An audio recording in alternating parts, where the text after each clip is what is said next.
One of the most well-known and respected industrialists in India, Ratan Naval Tata is the chairman of Tata Sons and Tata Group. At the age of 73, Tata heads one of the country's largest conglomerates, which comprise nearly 100 firms with revenues totaling about $67 billion. He is also the chairman of major Tata companies such as Tata Steel, Tata Motors, Tata Teleservices, Power, Tata Consultancy Services, Tata Tea, Tata Chemicals, and the Indian Hotels Company. Tata was born on December 28, 1937 in Mumbai, in one of the richest families. His great-grandfather was Jamsetji Tata, founder of the Tata Group. As a young boy, Tata had a disturbed childhood after his parents split. He was raised by his grandmother, Lady Navabai, in the lap of luxury at Tata Palace. America held a special fascination for the Tata scion, and he went to Cornell University to study architecture and structural engineering. Later he pursued a management course from Harvard University. In 1962, he joined the Tata Group, and his first job involved working with the Tata Steel division in Jamshedpur, where he worked with the blue-collar employees shoveling stone and working with the furnaces.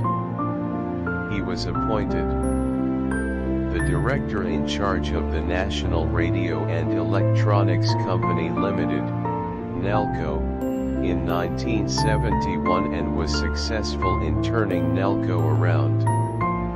Tata later paved his way to become the chairman of Tata Industries and was instrumental in ushering in a wide array of reforms. It was under his stewardship that Tata Consultancy Services went public and Tata Motors was listed in the New York Stock Exchange, giving it more international power and recognition.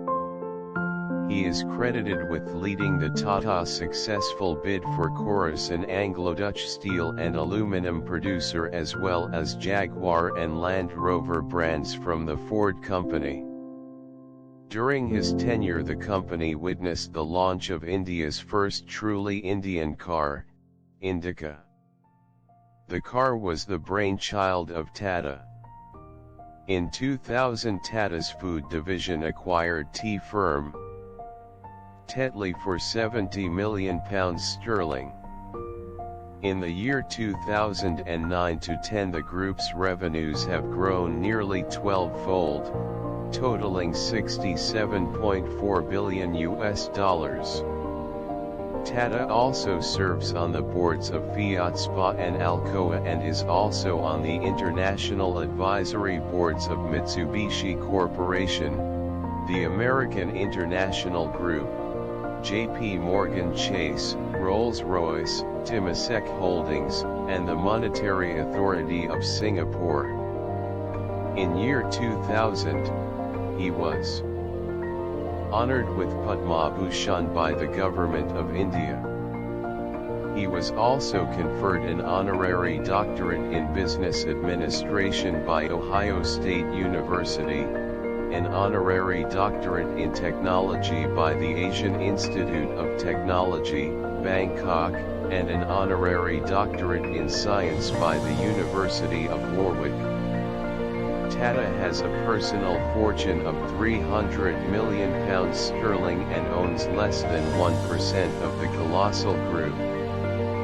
Over two-thirds of Tata Group is owned by charitable trusts that finance good causes.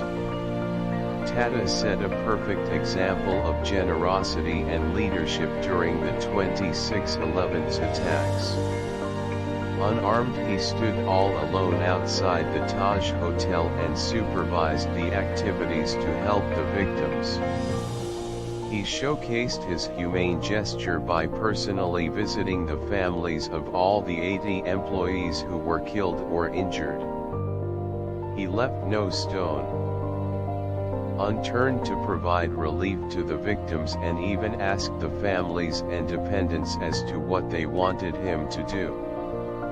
His retirement may still be a year away, but Tata has started chalking out plans on his post-retirement. He plans to set up a design center of international standards and scale.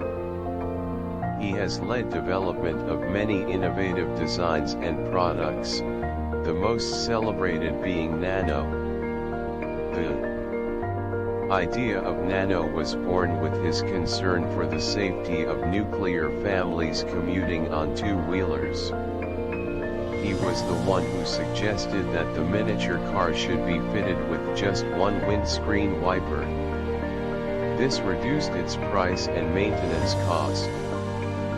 His also steered plan to provide cheap and clean drinking water and helped a few Pune-based designers develop the sub-Rs 1000 water purifier, SWAP. Design Directions Private Limited took more than 3 years to make this 560mm unit for purifying water. A bachelor in real life, Tata loves privacy and shuns media spotlight. He has only CDs, books, and dogs for company. The business baron drives himself to work in an unremarkable Tata sedan. Standing tall with his contemporaries with a staggering fortune and world recognition, Ratan Tata has amazingly never featured in the Forbes billionaires list.